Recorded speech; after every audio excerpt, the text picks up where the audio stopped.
늦은 오후의 햇살이 낡은 창틀을 스쳤습니다. 김노인은 묵직한 종이 상자 위에 앉아 방 안을 한참 둘러보았어요.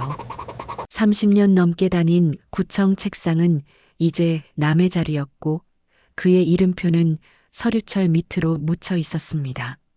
손끝에는 여전히 펜의 감촉이 남아 있었지만 더 이상 결제 도장은 찍을 일이 없었죠.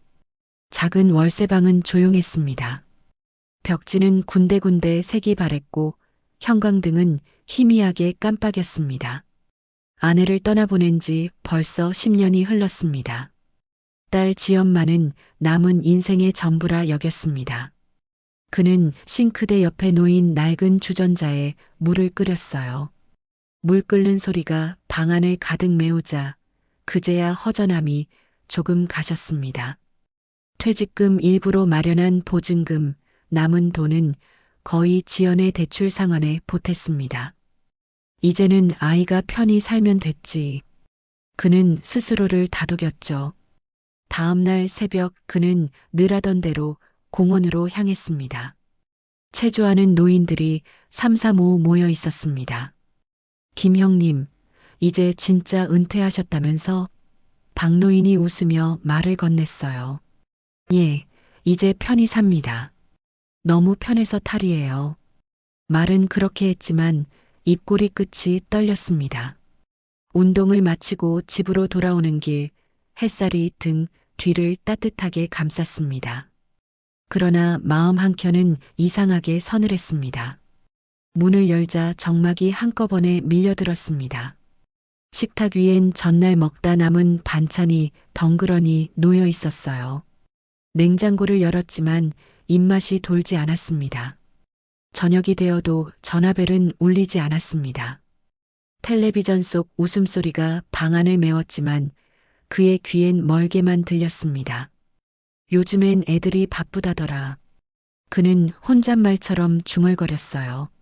지연이 회사에서 고생한다는 걸 알기에 원망은 하지 않았습니다. 다만 단 한 통의 전화라도 오면 좋겠다는 마음뿐이었죠. 그는 의자에 앉아 창밖을 바라보았습니다. 맞은편 빌라의 불빛 사이로 아이의 웃음소리가 들렸습니다. 그 소리에 잠시 미소를 지었지만 이내 눈가가 젖었습니다.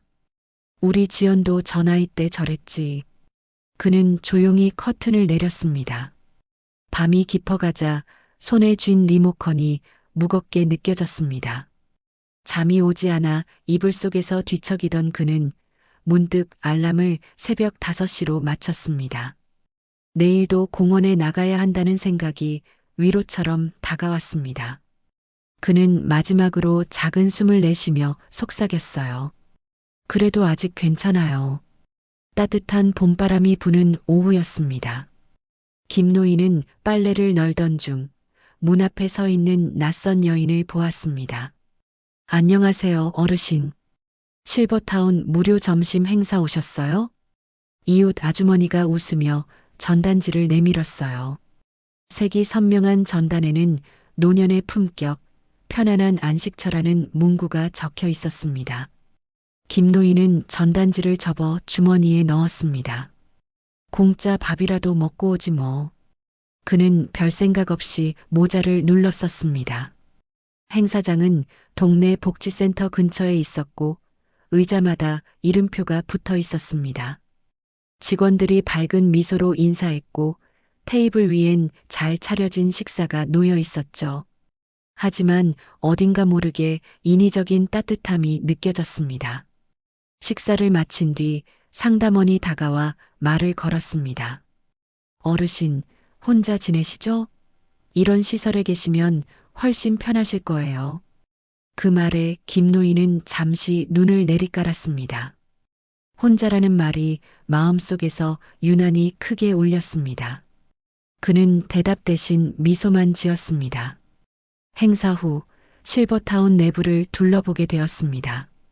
복도는 반짝였고 벽에는 노년의 행복을 주제로 한 사진들이 걸려 있었습니다. 창가 벤치에는 손을 맞잡은 노부부가 앉아 있었습니다. 그들의 표정은 평온했지만 어딘가 슬픔이 묻어 있었습니다. 그 모습을 본 순간 김노인의 가슴이 묘하게 먹먹해졌습니다. 집으로 돌아오는 길 햇살이 눈부셨습니다. 하지만 그 빛은 이상하게 따갑게 느껴졌어요. 저녁에 지연에게 전화를 걸었지만 통화음만 길게 이어졌습니다. 다음 날 딸이 먼저 전화를 걸어왔습니다. 아버지, 실버타운 괜찮던데요? 혼자 계시는 것보다 낫지 않아요? 그의 목에선 아무 말도 나오지 않았습니다. 딸의 목소리는 밝고 가벼웠지만 마음 한구석이 시렸습니다. 그래, 내가 편하면 나도 좋지. 결국 그렇게 말하고 말았습니다. 그날 밤 그는 서랍에서 낡은 여행 가방을 꺼냈습니다. 가방 안에는 오래된 셔츠와 아내의 흑백 사진이 함께 들어 있었습니다. 다음 날 새벽 그는 가방을 열어놓은 채 창문을 열었습니다. 차가운 바람이 방 안을 스쳤습니다. 지연이 어릴 적 그가 직접 만들어준 나무 오르골이 선반에 놓여 있었습니다. 그는 오르골을 살짝 돌리며 멜로디를 들었습니다. 낡은 음악이 울려 퍼질 때 그의 눈가에 잔잔한 미소가 번졌습니다. 이제 가면 되는 건가 그가 중얼거렸습니다. 결국 그는 실버타운 안내문을 식탁 위에 올려두었습니다. 그 위에는 짧게 적힌 글씨 한 줄이 있었습니다. 지연아, 아버지 괜찮다. 그 문장은 누가 봐도 담담했지만 그 속엔 쓸쓸함이 묻어 있었습니다. 이른 아침 하늘은 잔뜩 흐려 있었습니다. 김노인은 낡은 트렁크를 들고 실버타운 입구에 섰습니다. 은빛마을 실버센터라는 간판이 햇빛을 받아 번쩍였어요. 버스에서 내린 그는 잠시 뒤돌아 고향 같은 동네를 바라보았습니다. 오랫동안 살아온 곳을 떠나는 발걸음은 생각보다 무거웠습니다. 문을 열자 친절한 미소를 짓는 요양사 박 씨가 나왔습니다. 어서 오세요, 김 선생님. 방은 3층 302호예요. 그녀의 목소리는 밝았지만 김노인은 마치 손님이 된 기분이었습니다. 복도는 깨끗했고 식당에서는 점심 준비 냄새가 은근히 퍼졌습니다. 그는 안내받은 방으로 천천히 걸어 들어갔습니다. 방 안은 깔끔했지만 낯설었습니다. 하얀 벽, 규칙적인 시계 초침 소리, 누군가 전에 쓰던 흔적이 희미하게 남아 있었습니다. 그는 작은 가방을 열어 아내의 사진을 탁자 위에 올려두었습니다. 여보, 여기서 지내게 됐소. 혼잣말이 공기 속으로 사라졌습니다. 점심시간이 되자 그는 식당으로 향했습니다. 식탁마다 나이 지긋한 사람들이 둘러앉아 있었습니다. 처음 오셨어요? 한 노인이 말을 걸었죠. 예, 오늘부터입니다. 김노인은 억지로 웃었습니다. 그들은 서로의 이름을 물으며 짧은 인사를 나눴습니다. 식사는 나쁘지 않았지만 음식 맛은 입에 잘 붙지 않았습니다. 주변 사람들은 손주 자랑과 가족 이야기를 나누었습니다. 우리 손녀는 올해 대학 갔어요. 우리 아들은 주말마다 와요. 그 말들이 마치 멀리서 들리는 듯 했습니다. 김노인은 젓가락을 내려놓고 창문 밖을 바라봤습니다. 멀리 도시의 불빛이 희미하게 보였습니다. 그 불빛 사이 어딘가에 지연이 있겠지 싶었습니다. 그는 휴대폰을 꺼내 전화를 걸었지만 신호음만 길게 이어졌습니다. 잠시 후 지금은 통화할 수 없습니다라는 안내음이 들렸습니다. 그는 말없이 통화를 끊고 폰을 내려놓았습니다. 손끝이 떨렸습니다. 그는 혹시 내가 여기로 오길 잘한 걸까 하는 생각이 스쳤습니다. 하지만 곧 고개를 저었습니다. 지연이 바쁘니까 이게 낫지. 스스로를 위로했습니다. 밤이 깊자 복도 끝에 불빛만 희미하게 켜져 있었습니다. 김노인은 창가에 앉아 아내의 사진을 바라봤습니다. 당신 같으면 뭐라 했을까? 그의 목소리는 거의 들리지 않았습니다. 밖에서는 가로등 불빛이 살며시 커튼을 스쳤습니다. 잠자리에 누웠지만 쉽게 잠이 오지 않았습니다. 방 안에는 시계 초침 소리만 맴돌았습니다. 그는 조용히 눈을 감으며 속삭였습니다. 그래도 여긴 따뜻하네요. 그 말에는 쓸쓸함과 체념이 함께 묻어 있었습니다. 초여름의 바람이 실버타운 복도를 스쳤습니다.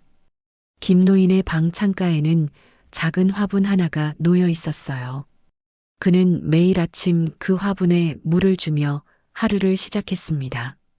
이놈은 잘 자라네. 혼잣말이 습관처럼 나왔습니다.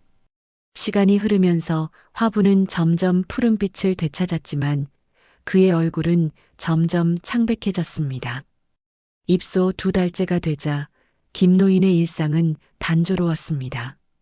아침 운동, 점심 식사, 병원 진료, 그리고 혼자 있는 오후. 그는 낮 동안 작은 노트를 펴고 글을 썼습니다. 지연아, 오늘도 내 생각을 했단다. 하지만 편지는 붙이지 않았습니다. 편지들은 봉투에 넣어 책상 서랍에 차곡차곡 쌓였습니다. 봉투마다 지연이에게라는 글씨가 또박또박 적혀 있었습니다. 요양사 박 씨는 그 모습을 여러 번 보았지만 아무 말도 하지 않았습니다. 그녀는 알고 있었습니다. 그 글자마다 아버지의 그리움이 묻어 있다는 것을요. 어느 날 점심시간 식당이 갑자기 소란스러워졌습니다. 김노인이 식사를 하던 중 어지럼증으로 고개를 숙였습니다. 박 요양사가 급히 다가가 부축했고 주변 노인들이 놀라 웅성거렸습니다. 괜찮아요. 조금 어지럽네요. 그는 애써 웃으며 말했습니다. 병원으로 옮겨졌지만 검사 결과는 그리 좋지 않았습니다. 의사는 심장이 약해졌다고 했습니다. 박 요양사는 걱정스러운 얼굴로 그에게 식단 조정을 제안했어요. 하지만 김노인은 고개를 저었습니다. 괜찮아요. 며칠 쉬면 낫겠죠. 그의 말은 담담했지만 그 안에는 두려움이 숨어 있었습니다. 며칠 뒤 그는 다시 방으로 돌아왔습니다. 책상 위엔 여전히 편지 더미가 놓여 있었고 옆에는 미지근한 차 한 잔이 식어 있었습니다.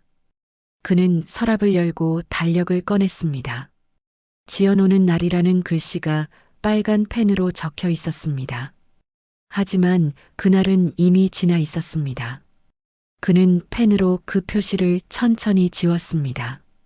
다음 주에도 그 다음 주에도 같은 글씨를 적었다가 지우기를 반복했습니다. 서랍 속 편지들이 점점 늘어갔습니다. 박 요양사는 어느 날 몰래 그 달력을 보고 눈시울을 붉혔습니다. 그녀는 그가 기다리는 사람의 이름을 이미 알고 있었으니까요. 밤이 되면 김노인은 불을 끄고 침대에 앉았습니다. 가끔 복도 끝에서 들려오는 라디오 소리가 희미하게 들렸습니다. 그는 손가락으로 봉투를 쓸며 조용히 중얼거렸습니다. 지연아, 오늘은 내가 웃는 꿈을 꿨단다. 그 말은 바람에 실려 방 안 어둠 속으로 스며들었습니다. 그날 이후로 그는 더 이상 달력에 글씨를 쓰지 않았습니다. 대신 편지 봉투 하나를 꺼내 더 단단히 접어두었습니다. 그 위에는 짧은 문장이 새겨져 있었습니다. 괜찮다. 사랑한다. 그리고 그는 천천히 눈을 감았습니다. 새벽 공기가 차갑게 스며들던 날이었습니다. 창문 틈으로 희미한 빛이 들어왔고 새들이 멀리서 울었습니다. 김노인은 평소보다 일찍 일어나 머리를 단정히 빗었습니다. 하얀 셔츠를 꺼내 입고 구김이 가지 않게 조심스레 단추를 채웠습니다. 그는 거울 앞에 서서 한참 동안 자신을 바라보았습니다. 탁자 위에는 아내의 사진과 작은 화분이 나란히 놓여 있었습니다. 화분 옆에는 새하얀 봉투 하나가 가지런히 올려져 있었죠. 지연이에게. 그는 봉투 위에 손을 얹고 잠시 눈을 감았습니다. 손끝이 미세하게 떨렸습니다. 아침 식사 시간이 되었지만 그는 식당으로 내려가지 않았습니다. 박요 양사는 이상한 예감에 복도를 서둘러 걸었습니다. 방문을 두드렸지만 아무런 대답이 없었습니다. 조심스럽게 문을 연 순간 공기 속에는 낯선 고요함이 감돌았습니다. 김노인은 창가에 앉은 채로 미소 짓고 있었습니다. 그의 앞에는 미지근한 차 한 잔이 남겨져 있었습니다. 창문 바깥으론 햇살이 천천히 커튼을 비추고 있었습니다. 박요 양사는 떨리는 손으로 그의 맥을 짚었습니다. 아무런 반응이 없었습니다. 그녀는 한 발 물러나 깊게 숨을 들이쉬었습니다. 잠시 후 실버타운은 조용히 정리 모드에 들어갔습니다. 직원들이 검은 천을 들고 와 방을 정리했습니다. 박요 양사는 그의 탁자 위를 정리하다가 봉투를 발견했습니다. 하얀 봉투는 깔끔하게 접혀 있었고 글씨는 또렷했습니다. 그녀는 그것이 누구에게 가야 할 편지인지 한눈에 알 수 있었습니다. 지연이에게. 그 안에는 몇 줄의 글이 적혀 있었습니다. 지연아, 아버지는 내가 행복하면 됐다. 미안하지 말아라. 글씨는 흔들렸지만 한 획 한 획이 단단했습니다. 박요 양사는 편지를 꼭 쥔 채 조용히 눈을 감았습니다. 그날 오후 비보가 전해졌습니다. 요양원은 간단한 장례 절차를 준비했고 작은 꽃다발이 그의 곁에 놓였습니다. 박요 양사는 그의 옆에서 잠시 머물렀습니다. 창문 밖에서는 작은 새 한 마리가 지저귀며 날아올랐습니다. 그 소리가 방 안의 침묵을 깨뜨렸습니다. 이제 편히 쉬세요. 그녀가 속삭였습니다. 그의 얼굴에는 평화로운 미소가 남아 있었습니다. 아내를 만나는 꿈을 꾸는 듯한 표정이었죠. 바람이 커튼을 스치며 방 안을 천천히 감쌌습니다. 그날 세상은 아무 일도 없었던 듯 조용히 흘러갔습니다. 회사에서 회의가 한창이던 오후였습니다. 휴대폰이 진동하자 지연은 무심코 화면을 들여다봤습니다. 은빛마을 실버센터입니다. 라는 문자가 떠 있었습니다. 그녀는 잠시 손이 멈췄습니다. 곧바로 걸려온 전화는 냉정하고 짧은 목소리였습니다. 따님 되시죠? 아버님께서 오늘 새벽에. 그 한마디 이후로 귀가 먹먹해졌습니다. 눈앞에 서류들이 흐릿하게 번졌고 손끝이 차가워졌습니다. 그럴 리가 없어요. 그녀는 낮게 중얼거렸습니다. 그러나 현실은 이미 되돌릴 수 없었습니다. 그날 저녁 지연은 서둘러 실버타운으로 향했습니다. 복도는 이상하리만큼 조용했습니다. 요양사 박 씨가 그녀를 맞이했습니다. 따님이시죠? 아버님 방은 이쪽입니다. 박 씨의 눈가가 붉어져 있었습니다. 방 안에는 이미 정리된 침대와 깨끗한 시트만 남아 있었습니다. 탁자 위에는 작은 화분과 봉투 한 장, 그리고 안경이 가지런히 놓여 있었죠. 지연은 떨리는 손으로 봉투를 들었습니다.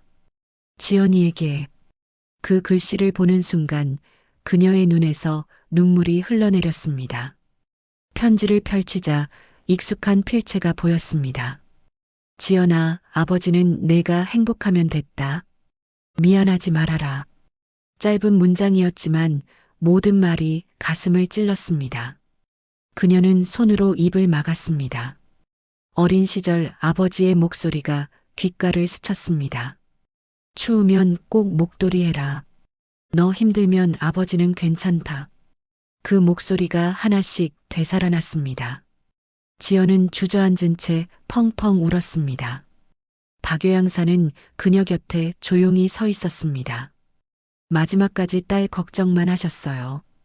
그녀의 말에 지연은 고개를 들었습니다. 창가 너머로 노을이 붉게 번지고 있었습니다. 햇살이 탁자 위 화분을 비추고 있었습니다. 그 속에서 새싹 하나가 조용히 고개를 들고 있었습니다. 지연은 편지를 품에 안았습니다. 눈물이 봉투를 적셨지만 손에서 놓지 않았습니다.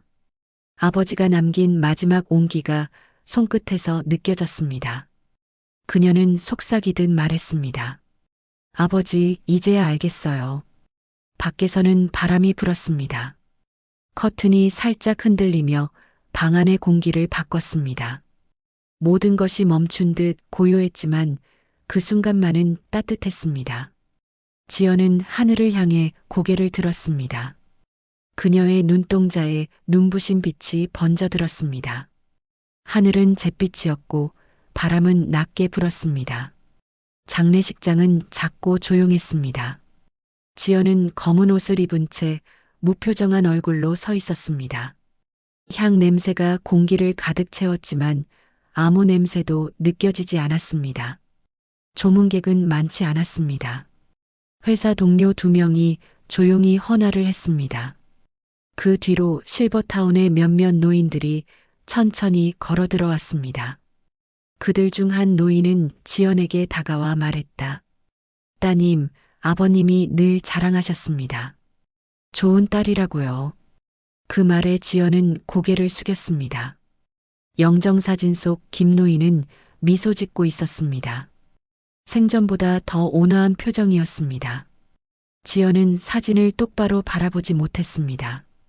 눈을 마주치는 순간 울음이 터질 것 같았기 때문이었습니다. 박요 양사가 그녀에게 다가와 조심스럽게 편지를 건넸습니다. 이건 아버님께서 저희에게 맡기신 노트예요. 지연은 떨리는 손으로 표지를 넘겼습니다. 첫 장엔 짧은 글이 적혀 있었습니다. 오늘은 지연이 잘 있기를 바란다. 그 문장이 매일 다른 날짜로 반복되어 있었습니다. 그녀는 숨을 고르며 한 장 한 장 넘겼습니다. 어떤 날은 글씨가 번져 있었고 어떤 날은 흐트러져 있었습니다. 마치 그날의 몸 상태와 마음이 그대로 묻어 있는 듯 했습니다. 마지막 장에는 이렇게 적혀 있었습니다. 이 편지는 언젠가 내가 내 마음을 이해하게 될 날을 위해 남긴다. 지연은 노트를 품에 안았습니다. 뜨거운 눈물이 떨어져 종이가 젖었습니다. 박요 양사는 아무 말 없이 곁에서 조용히 서 있었습니다. 지연은 흐느끼며 말했다. 그렇게 아팠는데 난 왜 몰랐을까? 장례식이 끝나고 그녀는 홀로 실버타운으로 향했습니다. 아버지의 방은 이미 비워져 있었습니다. 탁자 위엔 화분 하나만 남아 있었습니다. 그녀는 조심스레 화분을 품에 안았습니다. 작은 흙냄새가 코끝을 스쳤습니다. 귀가하는 버스 안 창밖 풍경이 흐릿하게 지나갔습니다. 휴대폰을 열자 부재중 전화 목록이 가득했습니다. 아버지라는 이름이 20번 넘게 반복되어 있었습니다. 그녀는 화면을 바라보다가 조용히 눈을 감았습니다. 아버지, 그때 받았어야 했는데 낮은 울음이 새어나왔습니다. 버스가 신호에 멈추자 햇빛이 비쳤습니다. 그녀는 창가에 비친 자신의 얼굴을 바라봤습니다. 눈가에는 여전히 눈물이 맺혀 있었지만 어딘가 부드러워져 있었습니다. 마음속 깊은 곳에서 무언가가 천천히 녹아내리고 있었습니다. 그녀는 마지막으로 창밖을 향해 속삭였습니다. 이제 정말 편히 쉬세요, 아버지. 그 목소리는 작았지만 단단했습니다. 버스가 다시 출발했고 햇살이 그녀의 손등 위에 떨어졌습니다. 그 손에는 여전히 아버지의 화분이 꼭 쥐어져 있었습니다. 바람이 차창 사이로 스며들며 그녀의 눈가를 스쳤습니다. 아침 햇살이 부엌 창문을 통과해 바닥을 부드럽게 비추었습니다. 지연은 천천히 화분을 들고 창가로 다가갔습니다. 아버지가 남긴 그 작은 화분에는 초록빛 새싹이 조심스럽게 고개를 내밀고 있었습니다. 그녀는 손끝으로 흙을 살짝 고르며 물을 부었습니다. 차가운 물이 흙을 적시자 은은한 냄새가 방 안을 감쌌습니다. 아버지, 오늘도 잘 자라고 있어요. 지연은 작게 웃으며 속삭였습니다. 처음 며칠은 매일 눈물이 흘렀지만 이제는 미소가 조금씩 자리 잡았습니다.